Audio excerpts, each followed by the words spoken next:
வணக்கம் மக்களே, இந்த வீடியோவில் நீங்கள் பவானி சாகர் போய் நீங்கள் டேம் மீனை வாங்க வேணாம். அதுக்கு பதிலாக பவானி சாகரில் இருந்து டேம் மீன் பார்த்தீங்கன்னா நேரடியாக விற்பனை பண்ணுறாங்க. எங்கன்னு தானே பார்க்குறீங்க, நம்ம புளியம்பட்டியிலேருந்து பவானி சாகர் போகிற ரோட்டில் புளியம்பட்டியிலேருந்து ஜஸ்ட் ஒரு 2 கிலோமீட்டருக்குள்ளேயே பார்த்தீங்கன்னா பவானி சாகர் டேம் மீன்கள் நேரடி விற்பனை நிலையம் பார்த்தீங்கன்னா இருக்குது. இப்போ நம்மளும் பார்த்தீங்கன்னா அந்த டேம் மீன் விற்பனை பண்ணுற அந்த கடைக்கு தான் வந்திருக்கிறோம். இங்கே பார்த்தீங்கன்னா இங்கிருந்து நீங்கள் பவானி சாகர் டேம் போய் வாங்க வேண்டிய அவசியம் இல்லை. இங்கேயே பார்த்தீங்கன்னா பவானி சாகர் டேம்ல இருந்து காலையில் பிடிச்சிட்டு அந்த மீன் பார்த்தீங்கன்னா அப்போவே ஃப்ரெஷ்ஷாக பார்த்தீங்கன்னா உங்களுக்கு கிடைக்கும். அதே மாதிரி சாயந்தரம் பிடிக்கிற மீனும் சாயந்தரம் ஒரு 3-4 மணிக்கெல்லாம் கிடைக்கும். நீங்கள் 5 மணி வரைக்கும் பார்த்தீங்கன்னா இந்த கடை இருக்கும். காலையில் பார்த்தீங்கன்னா ஒரு 9-10 மணிக்கு ஓப்பன் பண்ணுறாங்க. சாயந்தரம் பார்த்தீங்கன்னா ஒரு 5 மணி வரைக்கும் இருக்கும். இங்கே பார்த்தீங்கன்னா ரோகு, கட்லா, ஜிலேபி இந்த மாதிரி நிறையா மீன்கள் பார்த்தீங்கன்னா டேம்ல இருந்து நேரடியாக ஐஸ் போடாமல் விற்பனை பண்ணிட்டு இருக்காங்க. உங்களுக்கு தேவைப்பட்டவங்க நீங்கள் பவானி சாகர் போக வேண்டிய அவசியம் இல்லை.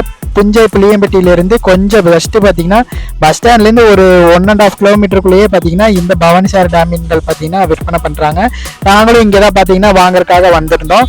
நாங்கள் பார்த்தீங்கன்னா எந்த மீன் வாங்கலாம்னு சொல்லிட்டு கன்ஃபியூஷனில் எல்லா மீனையும் பார்த்தீங்கன்னா பார்த்துட்டு இருந்தோம். ஜிலேபி பார்த்தீங்கன்னா 1 கிலோ 100 ரூபாய்க்கும், கட்லா பார்த்தீங்கன்னா 160 ரூபாய்க்கும், ரோகு பார்த்தீங்கன்னா 160 ரூபாய்க்கும் பாறை மீன்களும் இங்கே கிடைக்கும். அதே மாதிரி பேர் சொல்ல முடியாத சில வகையான மீன்களும் பார்த்தீங்கன்னா இங்கே நிறைய பார்த்தீங்கன்னா வச்சுருந்தாங்க. ரோகு கட்லான்னு ஆர்டர் பண்ணிவிட்டு அதுக்கப்புறம் பார்த்தீங்கன்னா ஜிலேபி ஒரு கிலோ வாங்கிடலாம்னு சொல்லிட்டு ஜிலேபி பார்த்தீங்கன்னா 1 கிலோ நாங்கள் ஆர்டர் பண்ணியிருந்தோம். 1 கிலோவுக்கு பார்த்தீங்கன்னா எவ்வளோ மீன் பார்த்தீங்கன்னா எடை போடுறாங்கன்னு பாருங்கள். ஃப்ரெஷ்ஷாக பார்த்தீங்கன்னா ஐஸ் போடாமல் இருக்கிறங்காட்டி உங்களுக்கு 1 மீன் 2 மீன் பார்த்தீங்கன்னா சேர்த்தியே கிடைக்கும்.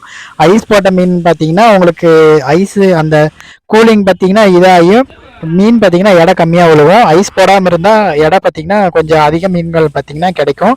அதுக்கும் பின்னாடியே பார்த்தீங்கன்னா ஃப்ரெஷ்ஷாக பார்த்தீங்கன்னா குடலெல்லாம் எடுத்து செவிலெல்லாம் எடுத்து கொடுத்து அதே மாதிரி சுத்தம் பண்ணி க்ளீன் பண்ணி கொடுத்துட்றாங்க. இதுக்கப்புறம் நாங்கள் வீட்டுக்கு போயிட்டு அதை பார்த்தீங்கன்னா ஃப்ரெஷ்ஷாக கழுவி அதுக்கப்புறம் பார்த்தீங்கன்னா நம்ம உப்பு மிளகு பொடி போட்டு நம்ம சவட்டி சாப்பிட்லாம். இந்த இடம் எங்கே இருக்குன்னு நான் பார்த்தீங்கன்னா டிஸ்கிரிப்ஷனில் மேப்பை பின் பண்ணியிருக்கிறேன்.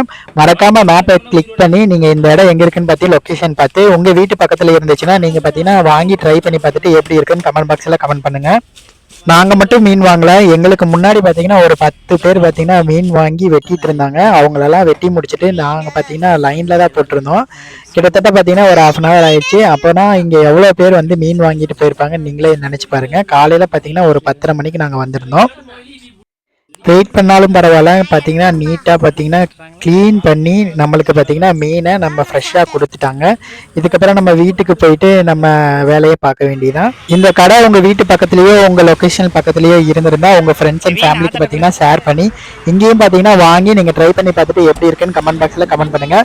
மறக்காமல் இந்த வீடியோக்கு ஒரு லைக் பண்ணிடுங்க. உங்கள் கருத்துக்களை பார்த்தீங்கன்னா கமெண்ட் பாக்ஸில் கமெண்ட் பண்ணுங்கள். மீண்டும் வேறொரு வீடியோவில் சந்திக்கிறேன். Thank you for all, thank for வாட்சிங். இந்த இடம் எங்கே இருக்குன்னு பார்த்தீங்கன்னா உங்களுக்கு டிஸ்கிரிப்ஷனில் மேப்பை பின் பண்ணியிருக்கேன். மறக்காமல் போய் செக் பண்ணி பாருங்க. மீண்டும் வேறொரு வீடியோவில் சந்திக்கிறேன். Thank you for all, thank for வாட்சிங்.